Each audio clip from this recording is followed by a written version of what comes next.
لا تنسى الإعجاب بالفيديو والاشتراك بالقناة لتساعدنا على نشر المزيد إن شاء الله.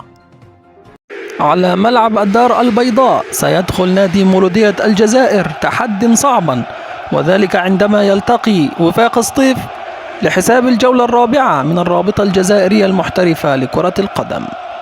وتبدأ المباراة اليوم الجمعة 6 من أكتوبر 2023، وذلك في تمام الساعة 6:15 بتوقيت الجزائر وتونس والمغرب، وفي 7:15 بتوقيت السودان وليبيا، وفي 8:15 بتوقيت القاهرة والسعودية والعراق وقطر والبحرين، وفي 9:15 بتوقيت الإمارات العربية المتحدة وسلطنة عمان.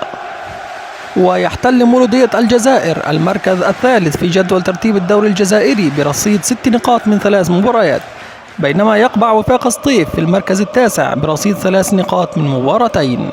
وتميل كفة المواجهات الأخيرة بين الفريقين لصالح مولودية الجزائر، ففي آخر 5 مباريات بين الفريقين فاز مولودية الجزائر في 3 مباريات، وتعادل الفريقان في مباراة، بينما فاز وفاق سطيف في مباراة واحدة. وسوف تنقل المباراة حصريا عبر قنوات الجزائرية الأولى والرابعة. أخبارنا الرياضية انتهت. طاب مساء.